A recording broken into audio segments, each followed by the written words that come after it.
Quand allez-vous apprendre comment gérer mes pensées, comment gérer mes émotions? On va vous donner des outils pour comprendre cette machine. Quel que soit le problème, on fera de notre mieux. Mais celui-ci ne devrait pas être le problème.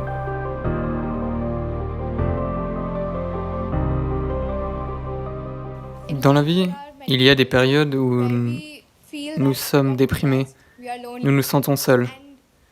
Tout le monde est contre nous et il n'y a personne pour nous guider ou pour parler. Donc, dans ces moments-là, comment gérer cela ou comment faire face à cela? Voyez, c'est une situation malheureuse dans laquelle tout un tas d'êtres humains se trouvent. Dans leur expérience personnelle, la vie c'est moi contre l'univers. Être en compétition avec l'univers est une chose stupide. C'est une compétition dans laquelle vous ne devriez pas entrer. Allô? Moi contre l'univers, c'est entrer dans une mauvaise compétition. Vous êtes d'accord avec moi? Donc, c'est pourquoi le yoga. Yoga ne veut pas dire contorsionner votre corps. Le mot yoga signifie union. Là maintenant, c'est moi contre l'univers. Cela est juste votre état psychologique, ce n'est pas la réalité. Même lorsque vous vous sentez extrêmement seul, est-ce que vous respirez encore? Donc vous êtes en interaction avec le monde, n'est-ce pas? Oui, il n'y a qu'avec les gens autour de vous que vous n'arrivez pas à vous entendre. Mais l'air vous va bien, la nourriture vous va bien, si elle a bon goût. L'eau vous va bien, vous avez des interactions avec le monde, n'est-ce pas?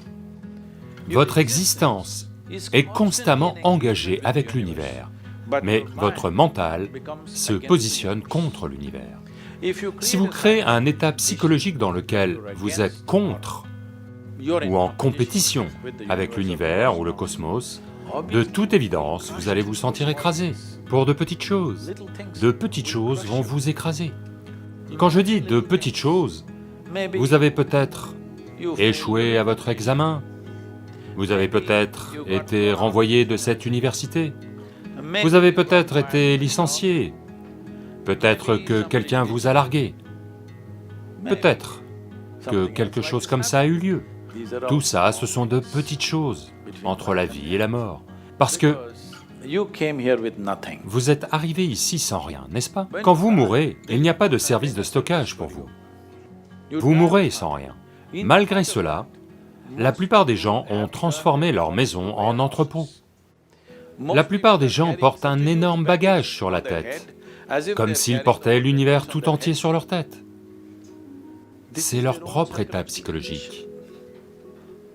C'est de vos pensées et émotions que vous parlez, pas vrai? Quand allez-vous comprendre comment gérer vos pensées et émotions? Pas celles de cette personne-ci, pas celles de cette personne-là, les vôtres. Quand allez-vous apprendre comment gérer mes pensées et mes émotions? À la fin de votre vie? Le seul problème avec la vie, vraiment, c'est juste ça. La plupart des êtres humains se sont pris trop au sérieux. Ils ne comprennent pas. Vous avez vu sur l'écran d'ordinateur ces pop-up? Vous êtes un pop-up sur cette planète. Vous surgissez pendant 2 secondes et repartez.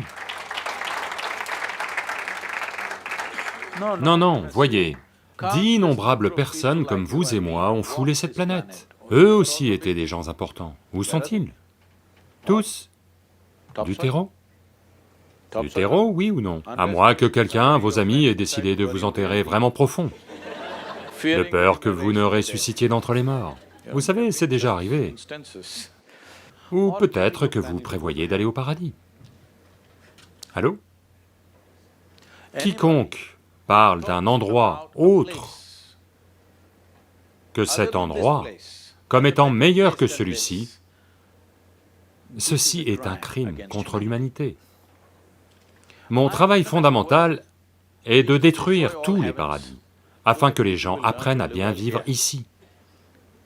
Tous ces idiots qui ont fait d'eux-mêmes un enfer, ils veulent aller au paradis. Ils ont semé la pagaille ici et après ils veulent aller au ciel. Je vous le demande, avez-vous une quelconque preuve? Avez-vous une preuve que vous n'êtes pas déjà au paradis et en train de tout gâcher? Avez-vous une quelconque preuve? Vous êtes déjà au paradis, en train de tout gâcher. Oui, simplement parce que vous n'apprenez même pas à gérer vos facultés de base, vos pensées et vos émotions, n'est-ce pas? Votre seule justification, c'est que tout le monde est comme ça. C'est comme ça dans les maisons de fous. C'est comme ça dans une maison de fous. Seul le médecin a l'air fou. Donc quand allez-vous gérer cela? Lentement? À 60 ans? Je vous pose la question.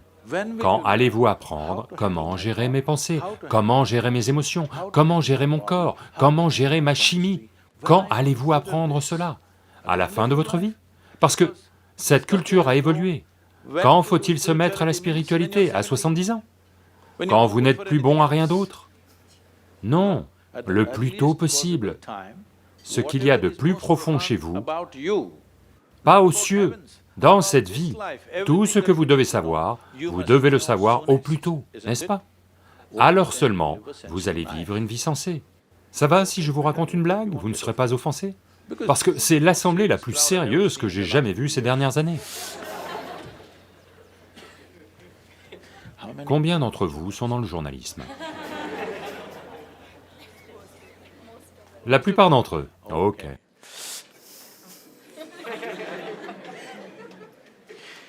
Ceci est arrivé. Shankaran Pillai, quand il était à Paris, était marié à une Française. Un jour, c'est leur anniversaire, leur premier anniversaire. Donc elle invite un groupe d'amis et elle veut cuisiner quelque chose de vraiment frais, que tout soit frais. Donc toute la matinée, elle lui fait faire le tour des marchés. Ils achètent des légumes frais, de la viande fraîche, du poulet frais, ceci, cela, tout.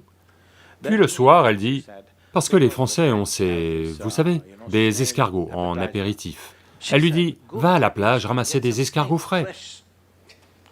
Et je vais faire des amuse-bouches pour les amis qui viennent. Donc Shankaran Pillai va à la plage et il ramasse tous les escargots et les met dans un seau. Puis il tombe sur un vieil ami, un Indien. Le courant passe et ils se mettent à parler de l'ancien temps. Il oublie tout simplement qu'il est marié.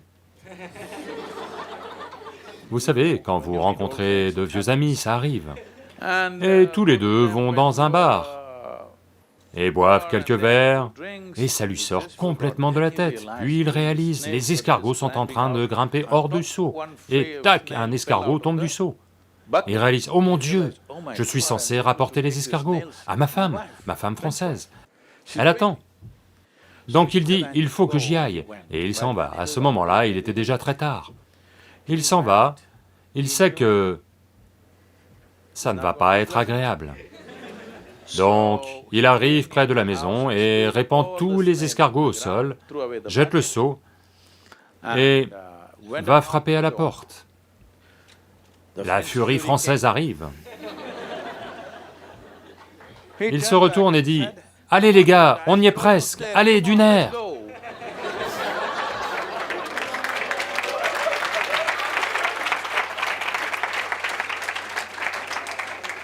Donc, quand allez-vous ramasser vos escargots, les mettre dans les seaux et les régler? Vos problèmes, vous devez les régler, n'est-ce pas? Ce ne sont pas des problèmes, je veux que vous le compreniez, vous ne souffrez pas de votre vie. Vous ne souffrez que de deux facultés fantastiques, que seul, c'est un privilège en tant qu'être humain d'avoir ces deux facultés fantastiques. L'une est que nous avons une mémoire très vive. C'est grâce à cette mémoire que notre vie est si riche, plus que celle de toute autre créature, et nous avons une imagination fantastique. Maintenant, voilà ce dont vous souffrez. Ce qui a eu lieu il y a 10 ans, vous pouvez encore en souffrir. Pourquoi? Est-ce la vie ou la mémoire qui vous fait souffrir? Allô? La mémoire. Ce qui pourrait avoir lieu après-demain, vous en souffrez déjà. Est-ce la vie ou l'imagination qui vous fait souffrir? Deux facultés absolument fantastiques que vous avez, vous en souffrez. Donc qu'est-ce que vous demandez? Vous voulez redevenir un ver de terre? Un ver de terre est une créature très écologique, je n'ai rien contre. Mais il a fallu des millions d'années d'évolution pour vous obtenir un cerveau de cette taille. Et maintenant, vous en souffrez. Si on vous enlève la moitié de votre cerveau, bien sûr vous serez assis ici sans aucune anxiété, sans aucune souffrance, en paix. Ce qu'il faut, c'est vous retirer votre cerveau, parce que vous souffrez de votre propre intelligence, oui ou non?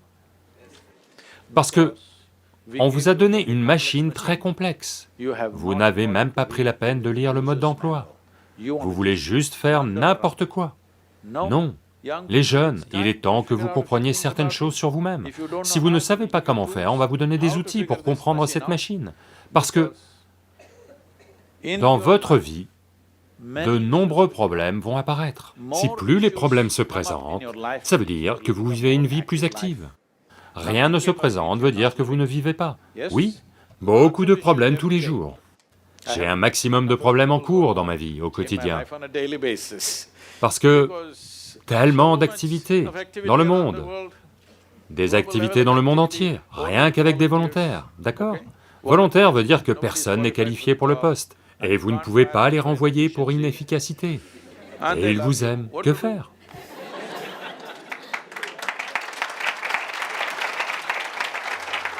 Donc cette chose-là, vous devez la régler, c'est-à-dire que dans votre vie, vous n'êtes pas le problème. D'accord? Quel que soit le problème, nous allons faire de notre mieux, mais celui-ci ne devrait pas être le problème.